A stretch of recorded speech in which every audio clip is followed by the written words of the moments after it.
Welcome to Conversations from St. Norbert College, a program that encourages good discussion in our community on today's local and global issues. Now, your host for Conversations from St. Norbert College, author, professor, and nationally known sports economist, Dr. Kevin Quinn. Welcome to Conversations from St. Norbert College. I'm Kevin Quinn. Our special guest is former Green Bay Packers running back Ahman Green. Drafted by Seattle, Green was traded to Green Bay in 2000. Through a combination of power and breakaway speed, he soon established himself as one of the game's elite backs. From 2000 to 2004, the former Nebraska Cornhusker gained more yards from scrimmage, 9,036, and rushing yards, 6,848, than any player in the NFL. In 2003, he set the Packers' franchise record by rushing for 1,883 yards. Green left Green Bay after the 2006 season and signed with the Houston Texans. He returned to the Packers in 2009 and on November 8th broke the Packers' all-time rushing record held by the great Jim Taylor. Green amassed 8,322 yards in 8 seasons with the Packers. Ahman, welcome to the program. Thank you for being here. It's special to be here. I mean, you have a special place in the hearts of the folks who live in Wisconsin. Right. Before we talk about the Packers, I'd like to talk a little bit about where you grew up. You grew up in Omaha, Nebraska, right? Born in Nebraska, and my mom and I moved out to Los Angeles when I was between ages of 3 and 4 years old. And so then we lived with my godmother and her daughter in Glendale, California. And then my mom got out there, got on her feet, got a job, and then she met my stepfather. And a year later, so about 1984, they got married. And then we lived in basically the Crenshaw area. It's a famous high school out there where actually Darryl Strawberry went and a few other professional athletes went. And so we lived about 8 blocks from Crenshaw, and we lived in that block in that neighborhood, which basically was 43rd and Vernon, 8th Avenue, and lived there from 1984 to 1991. So Little League football, Little League baseball, all that started out there. And I say that part of my life was part of the reason on how I became so competitive, along with my brothers and my dad, in terms of, pushing me, making me stay on track, stay focused, and all that. Because growing up out there from an athletic standpoint was something that when you grew up, knowing that I grew up in that type of competitiveness, everybody was fast. Everybody was a great football player in terms of hitting hard and catching the ball and just knowing how to be an athlete. I was surrounded by a lot of athletes. A lot of guys that I played with out in Los Angeles, they're in Major League Baseball right now. Some guys are still in the NFL, or guys a little bit older than me that played. And I was surrounded by this. Or if I didn't play against them or with them, I saw them because they was in high school out there. So that was a big, influence on me. And then, like I said, my brothers, they were somebody that, kept me on the straight and narrow. They kept me, bust me into shape if I got, off track, by my mom letting them know, hey, mom's grades are slipping, you need to talk to them. And it wasn't really a talk, it was more. These are older brothers? Yeah, older brothers. So it was more like a one-sided negotiations, how you could look at it. But it was all for the good because it kept me focused, it kept me out of trouble. And like I said, we stayed out in Los Angeles till 1991. They moved back to Nebraska. And one of the reasons behind that is my mom, knew that I was going to be doing something athletically, if it was going to be football, if it was not baseball or track. And, Los Angeles at that time, wasn't, the ideal situation for growing up in terms of gangs and all the violence stuff going on out there and just being in Los Angeles because earthquakes or whatever.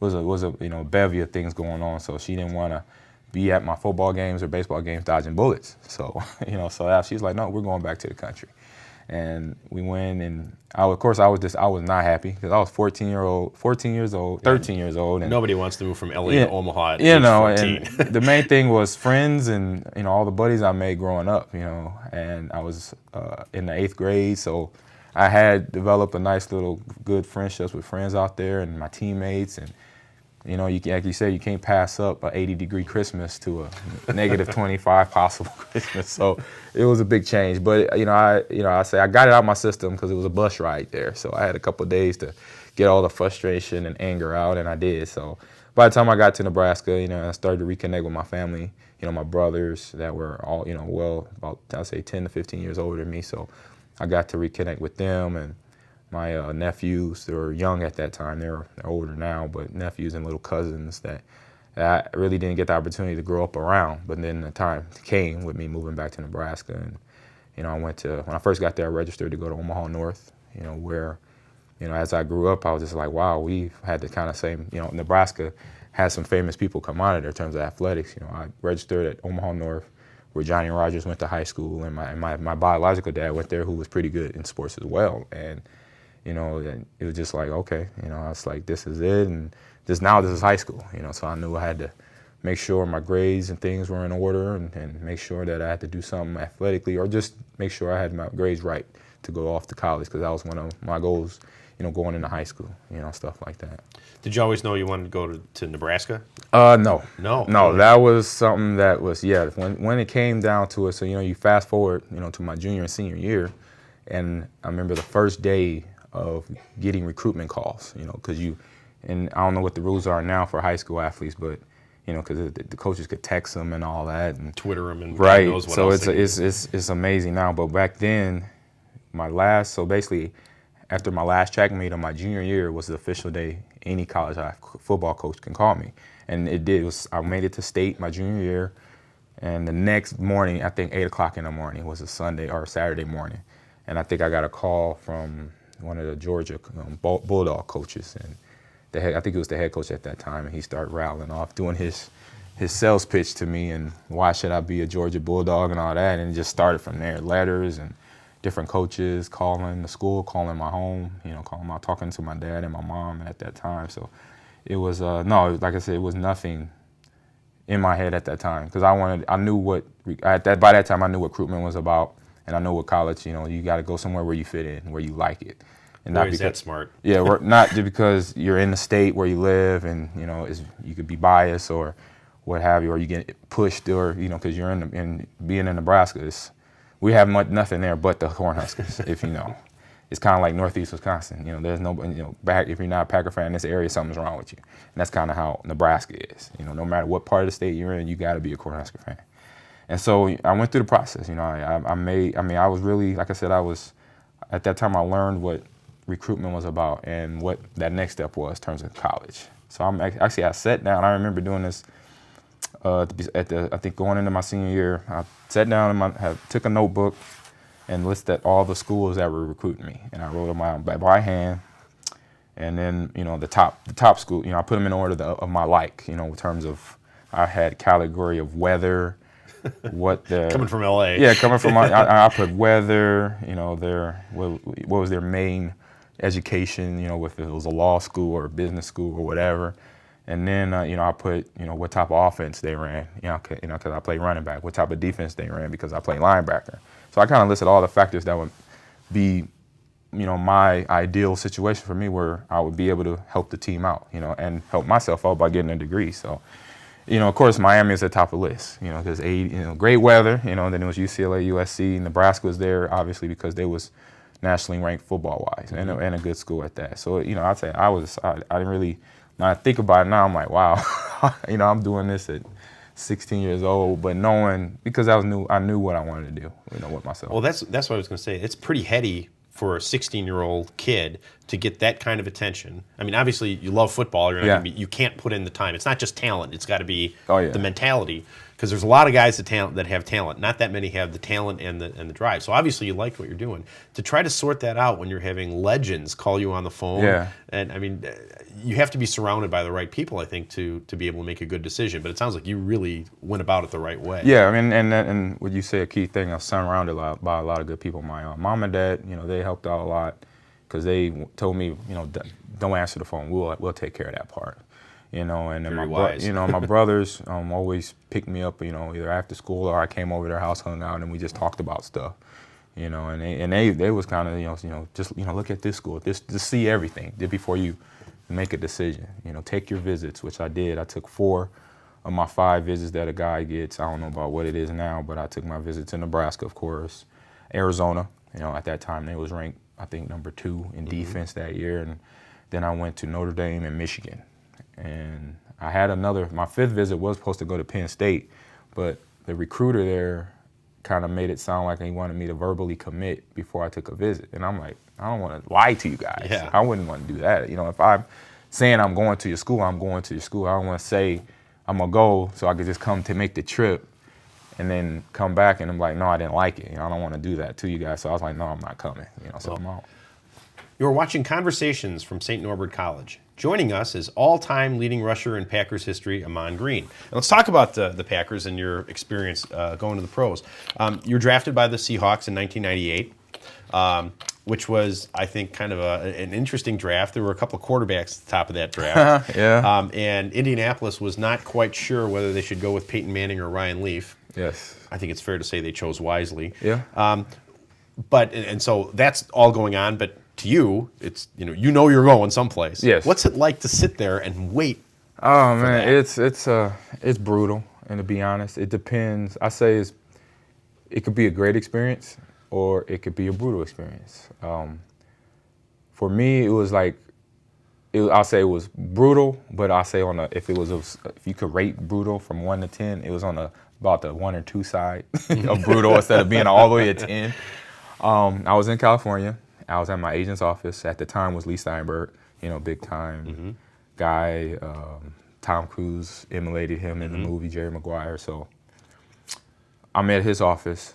My brother, one of my oldest brothers, were there, and then I had family that actually are I say close friends that I consider family that I played with, little their kids, and we're all grown now, so they're at the office as well. And I'm getting, I say from the start of the draft, we start receiving phone calls, from NFL teams that are considering me as to draft. First call, I believe, was from Kansas City. And I'm like sitting in my head, they call the agent that is there, one of his assistants, and his name was Joby Bryan at that time. Joby Bryan, who I was basically ended up being with my whole career. Joby Bryan, Dave Dunn. And so we get first phone calls from Kansas City, and it's like, we might take you. This is first round, so I'm getting excited. Wow. It's a couple picks after that. Randy Moss got drafted 21st to Minnesota. That's right, he was in that draft too. And so this Kansas City with the 24th or 23rd pick, and they call us right after Randy Moss gets picked. They say, we might take him on at the 24th or 23rd pick. So I'm like, oh man. So I'm like, at that time it's still like, I think 45 minutes for a team to make a pick. So the whole 45 minutes go by. God, that's brutal. So I'm sitting there, hopefully something happened, and we notice they take Victor Riley, big offensive guard from Auburn. So I'm like, all right. So then we get another call not too long after that. Actually, right during the Kansas City wait, we get a call from Miami, and they had the 29th pick. It's like we might take them on, or we consider other guys. So be ready. So Miami came, and they took John Avery, a running back out of Ole Miss, more like a scat back. So I was like, all right. Then after that, it was just like second round went, and then it was a long second round. So I'm like, okay. And the hard part for me is that I was told, through I can't remember who, what it was like. The NFL committee tell you kind of an idea where you're going, and it wasn't really, let's say, just Steinberg. I guess he had calculated it wrong. So because I was, from his aspect, he figured I would go maybe late first, early second round. From my junior year, what I had, I led the team to a national title, and me and Ricky Williams were second team All USA or second team AP All American running backs. So, I had good, credentials behind me. So I figured, that would be enough. But it obviously wasn't. And from the time, and then I had a great pro day as well. I had my pro day. At the combine, I did okay. I ran a 4.49. A lot of people don't know I had a pulled groin I was training the week before, and it happened. And I'm like, dang, this is great. So a week before the combine, I strained my groin muscle. And my trainer and my coach and everybody I was working out with just said, make the trip, go, and hopefully it feels better, and run. So at least the teams to see you. And I did. I ran. And it was killing me. But, when you're at that point in your life, when this is it, I don't think ACL would have stopped me. I would have went out there and did my shuttle run and all that stuff. Ron Wolf was sitting in the same chair that you were, and we talked a little bit about this. And to me, it's ridiculous to try to distinguish between a tenth or half of a tenth of a second when there's so many other skills that are going on. Right. But that folks just anchor on that stuff. And Yes. I was wondering why that was the case, because Curtis Enos was the first one picked, right? Yes. Went into a fabulous career. That Yeah, lasted. we know so well. In fact, I said, looking this up, you were the 7th running back pick. The only one in that group ahead of you that had any kind of a career that was like you Fred Taylor. was Fred Taylor. That's it. And that's it. So, I mean, I think it just goes to tell you how hard it is to do that, and yet it costs you a lot of money. Yeah. That said, you signed, and all of a sudden there's this huge amount of money in your bank account that wasn't there before. Yeah. I mean, it was probably more money than you'd ever been Yeah, around. it definitely had been. What was that like? It was, like I said, it was, to me, the way I was raised, it was, it didn't hit me until actually I saw the check. But then, like I said, I always planned stuff out. I knew stuff was going on. But the only stuff I had to really learn was taxes, agent fees, actually being in the real world. And that was the part that I was catching up on. It was like, this is not college no more. And I'm not in Lincoln, Nebraska no more. I'm in Seattle. I'm on the West Coast, which I've been before, but not by myself. It's my mom, my dad, or family members with me. But now I'm an adult. So basically going, I'm 20 years old when I got drafted, and I turned 21. Actually, I turned 21 a month or so before I got drafted. So I'm still a kid. And now I'm in a state by myself. The only good thing was I had one of my teammates that got drafted to Seattle. He was a tight end.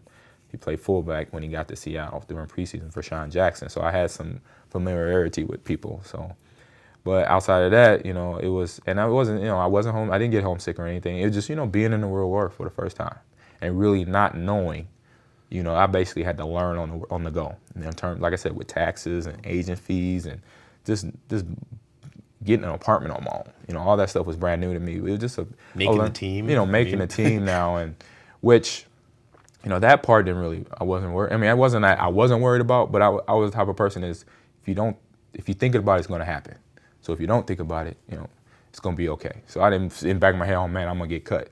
Because if you think about that, eventually you're going to get cut. So I was learning, just go out there and make sure, my dad told me always, don't give them an opportunity not to like you. Give them everything, show them everything you got, from catching the ball, being an all-around football player, because my dad used to tell me all the time, you're not just a great running back, you're a great football player. And that's how I looked at everything, So, like I said, I didn't worry about getting cut. I was like, I'm gonna show them my best, and if it ain't what they like, and as I learned, that's like, I was told a lot by the guys that were the veterans up there in Seattle. If you get cut here, you're auditioning for another 30. Actually, at that time, 30 teams. It was only 31 teams in the league. So, so I'm like, oh, okay, going through training camp, getting mentored by a few veterans there that kind of put it in perspective. Like, oh, if you get cut here, it's no big deal. But it's a learning process, and get ready for whatever team might pick you up. But I made the team, and it was, like I said, it was great. And I knew my role. I knew I was a young guy, rookie. I probably wouldn't play or start right away, but I would play. And I found my niche in special teams. Well, and then you got traded to the Packers. Yep. Was that a welcome change, or were you, do you feel betrayed when that's the case, or are you saying, I need to get out of Seattle and I want to be in Green Bay, because who wouldn't want to be in Green Bay? No, it was a surprising change. No, I did not see it coming. My agent didn't even see it coming. My agent did not know. My dad found out before anybody. He asked, check this out. So the story behind this, my trade in 2000, I met my daughter, Amani. She's 14 now, so she was turning 4 then. And she birthday party. So, the draft is around, her birthday is April 16th. So this is the day before her, this is actually the day before her birthday. We just doing an early birthday party. And I'm grilling burgers and flipping dogs, and because she was living with her mom down in Florida at that time. So flipping dogs, flipping burgers for her friends and the birthday party. And we get a phone call. It's my dad. He's like, son, you're a Packer. And I'm like, what? What? Yeah, I'm like, yeah, what? Nah, you're joking. I'm like, he's playing a joke on me, And he's like, no, seriously, hurry up, what time, where are you at? I'm like, I'm grilling burgers. He's like, run outside real quick and turn to ESPN, So it's NFL Live, Trey Wingo, and a few other people are commentating, about whatever. And the show's about to air, it's about to go off. And then I don't know which one has said it, but one of the commentators goes, oh, this is just saying, Ahman Green's traded for Fred Vincent in the 5th round pick. So I'm sitting there like, I was like, my dad's like, did Joby know? Did your agent know? I'm like, no. I was like, I haven't heard from them in a little bit. And from the Seattle side of it, I had no clue there either because we played, that's when Holmgren took over in 2099. We went 9-7. We won our division. We made it to the first round playoff. We lost. After the loss, you have your year-end meetings, as we call them.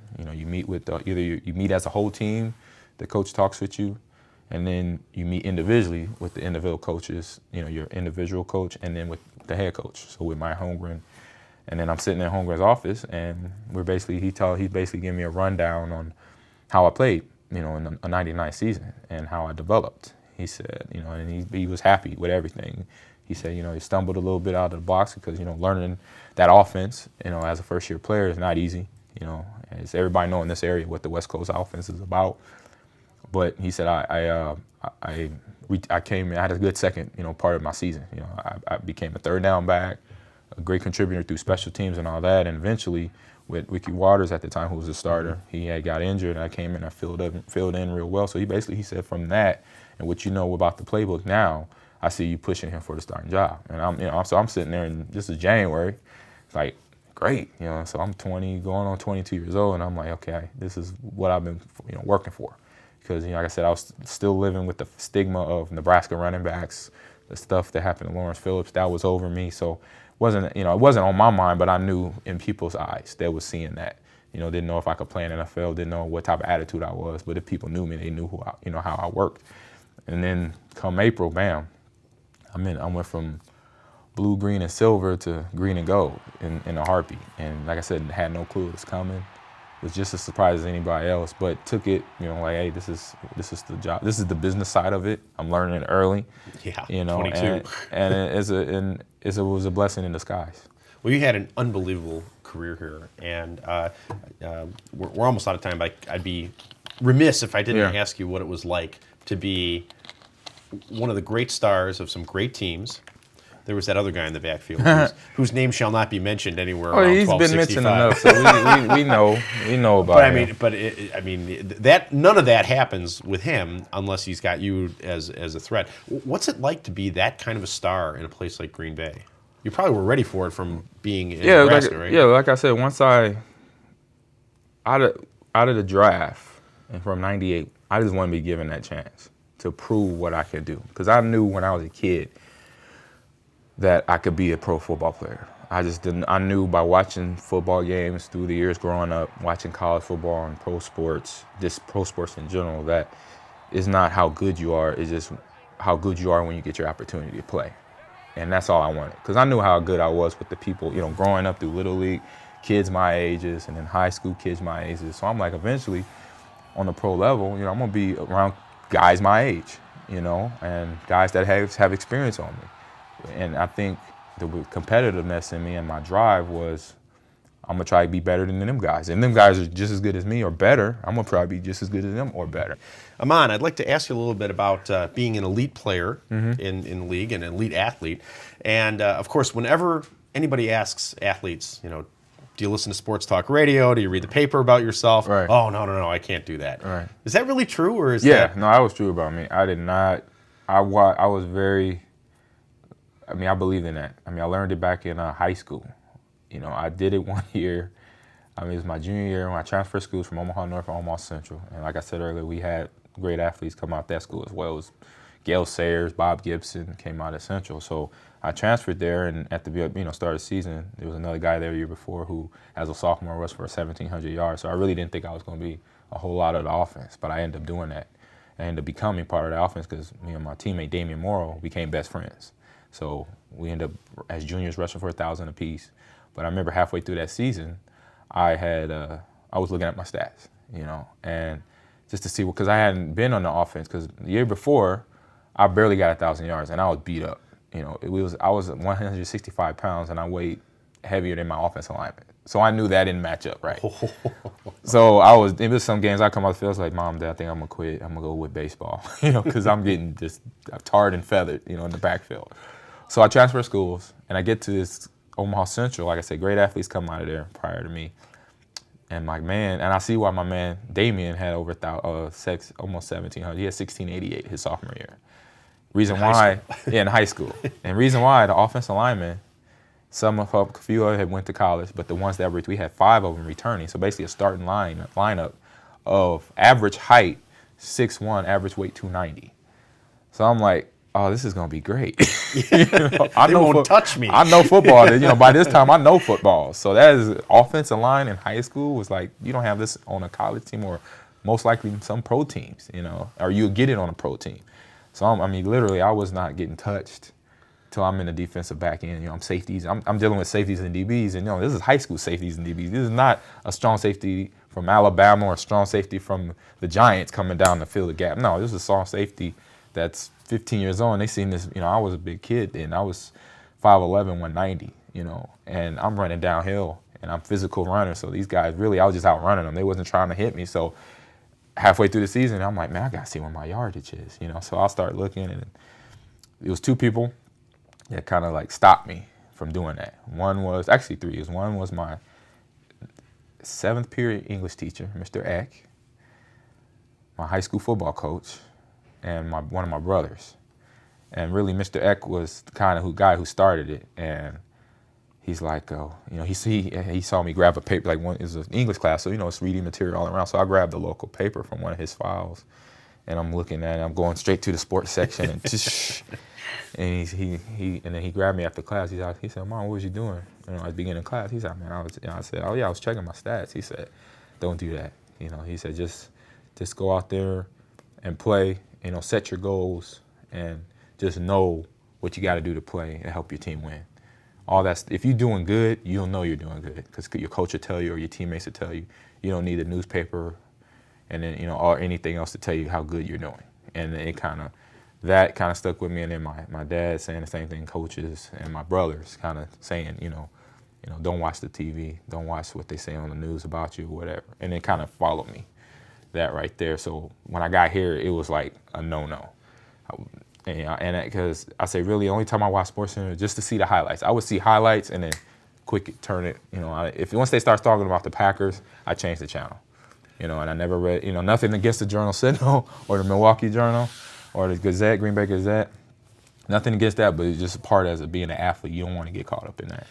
Well, you talked about your career after football. Obviously, you've thought about it, and you spent last season as an analyst for the Big Ten Network. Yep. And the Big Ten Network to me is one of the great success stories in cable in the last 10 years. It really seems to be they managed to put something together, and now, of course, all the other leagues want to do the same thing. Yes.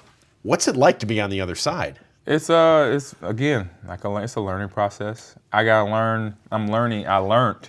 I say right away with that because I did Nebraska's game against University of Tennessee Chattanooga, and learn right away. It's not just like about football, being prepared. For a game, practicing all week. I did the same thing. I was doing all my research, and that part was the easy part. Doing the research was just like studying the playbook. Going in, and the good thing was, the producers and all the people, the executive producer of the game, I was getting a ton of emails on history of Nebraska, history of UTC. That helps. So that's the part I knew was coming, and that was almost the easy part because I knew how to study. I was great. I was good in high school. I was great in college, and I was great in NFL because I had to know my playbook come Sunday. So this was same thing. The only thing that was really new was the banter part. Bantering, rebuttaling, having a question ready, firing it at whoever I was interviewing. He answered that quick, and then having another one. So because I remember if everything goes great, I'm back with the Big Ten Network this coming year.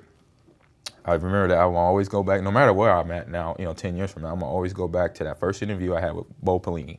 So granted, me and Bo knew each other. He was a linebackers coach here in 2000 in Green Bay. So we have a friendship, not only a relationship, we have a friendship. Coaching relationship, player relationship.